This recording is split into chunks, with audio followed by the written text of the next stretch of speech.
los 10 castigos de Dios más impresionantes según la Biblia. En este video, nos sumergiremos en los pasajes más impactantes y sobrecogedores que narran los castigos que Dios impuso a diferentes personajes y sociedades a lo largo de la historia. La Biblia es una fuente inagotable de relatos asombrosos, y en esta ocasión descubriremos los 10 castigos más impresionantes que revelan la magnitud del poder divino y su sentido de justicia. Número 10. La muerte de Herodes Agripa I. Libro de Hechos 12, versículos 20 al 23. La muerte de Herodes Agripa I se relata en el libro de los Hechos en la Biblia. Herodes Agripa I era un rey de Judea que gobernaba durante el primer siglo después de Cristo. Era nieto de Herodes el Grande y tenía la intención de ganarse el favor de los judíos, cumpliendo con sus tradiciones y persecuciones a los seguidores de Jesús. En el libro de los Hechos se menciona que Herodes Agripa I estaba persiguiendo a la iglesia primitiva y ordenó la ejecución del apóstol Santiago, el hermano de Juan.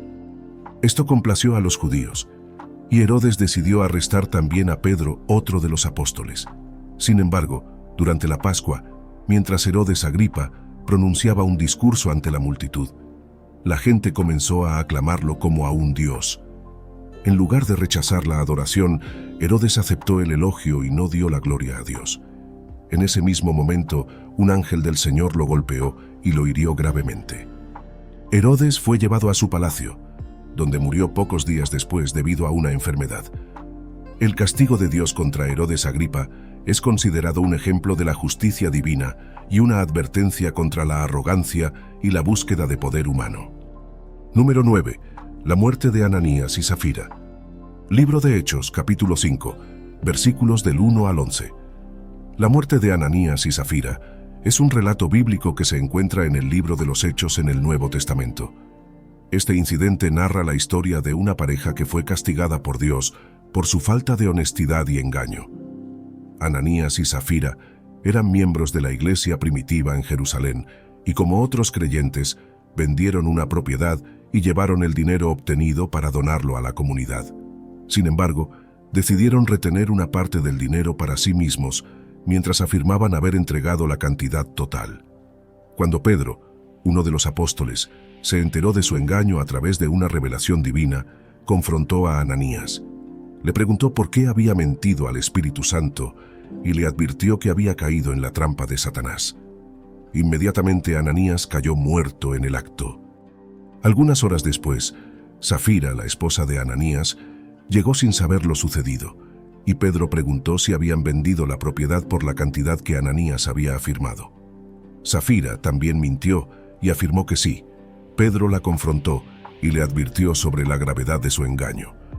Al igual que su esposo, Zafira cayó muerta al instante. Este castigo divino fue un acto de disciplina severa para mostrar la importancia de la honestidad y la sinceridad en la comunidad cristiana. La muerte de Ananías y Zafira sirvió como un ejemplo impactante para los creyentes de que Dios conoce los corazones y no tolera la hipocresía ni el engaño. Número 8. La transformación de Nabal. Libro de Primera de Samuel, capítulo 25, versículos 2 al 38.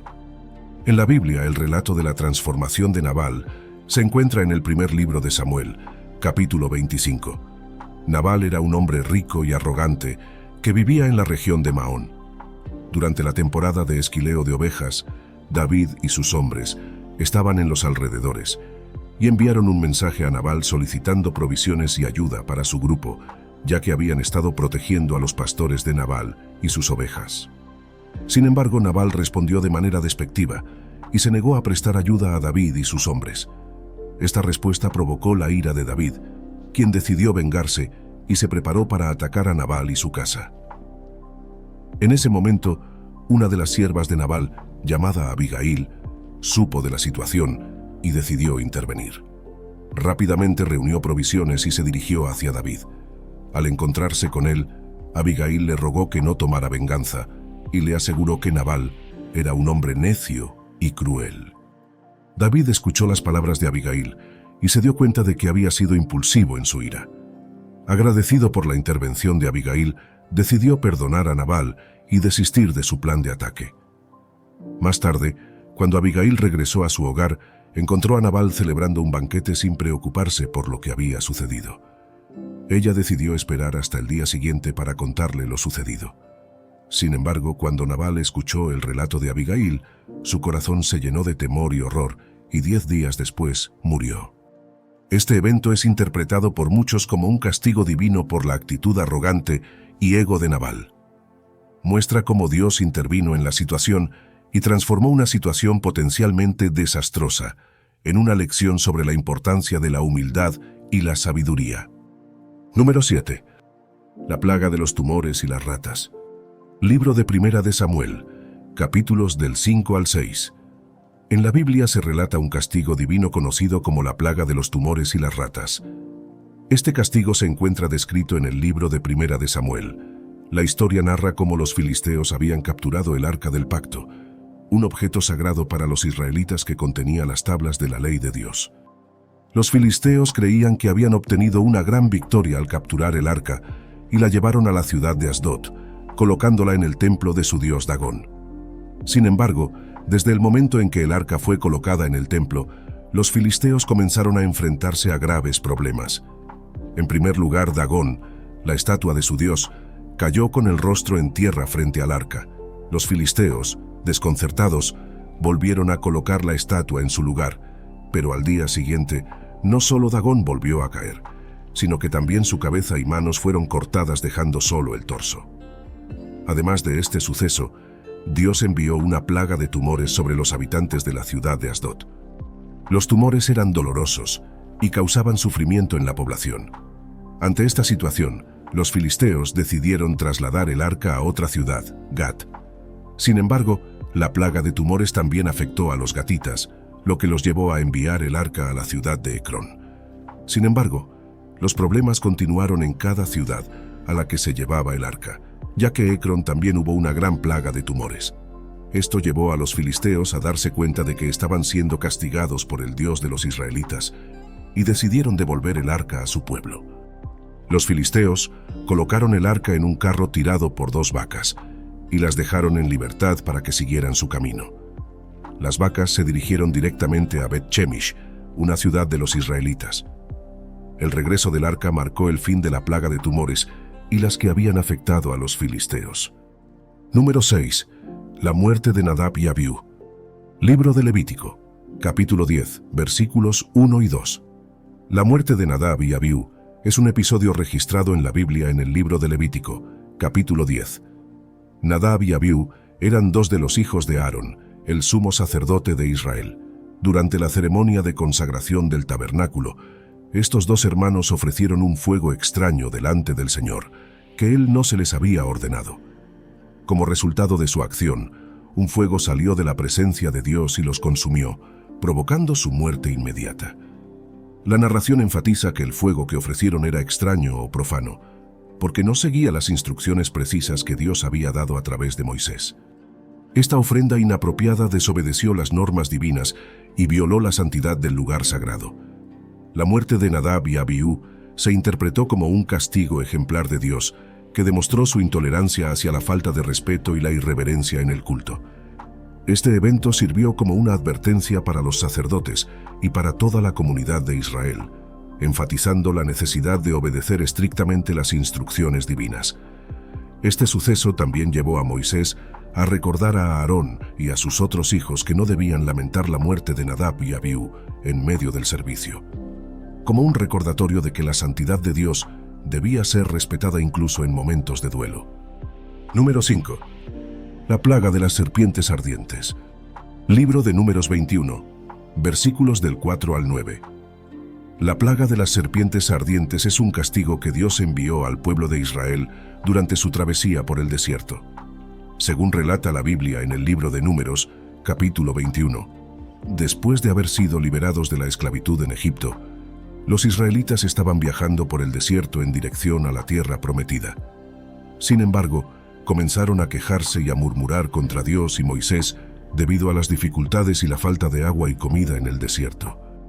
Como resultado de sus quejas y su falta de fe, Dios envió serpientes venenosas entre ellos. Estas serpientes mordían a la gente y muchos israelitas murieron como consecuencia de sus picaduras. Los israelitas al darse cuenta de su pecado y de la gravedad de la situación, se acercaron a Moisés y le pidieron que intercediera ante Dios en su nombre.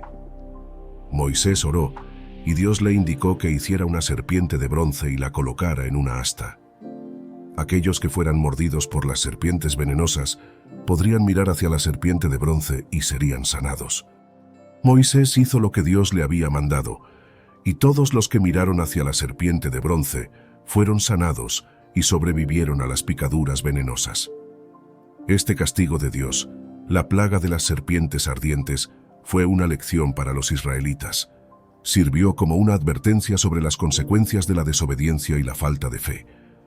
También fue un recordatorio de la misericordia de Dios, que proporcionó un medio de salvación para aquellos que reconocieron su pecado y se volvieron hacia Él. Número 4.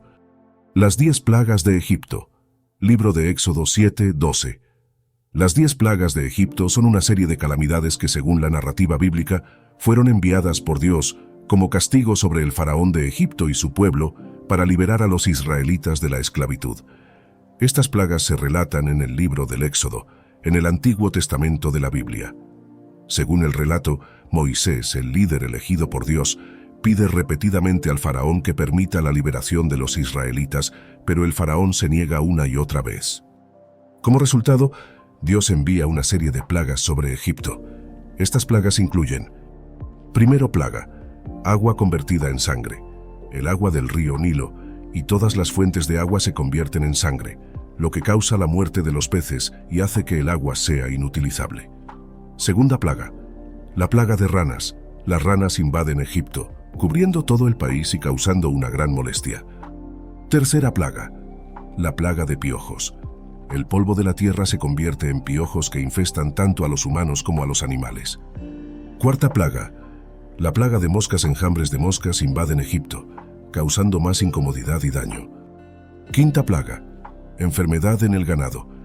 Los animales tanto del ganado egipcio como de los israelitas sufren una enfermedad grave y muchos mueren. Sexta plaga, úlceras en la piel. Las personas y los animales sufren de úlceras dolorosas e inflamadas en la piel.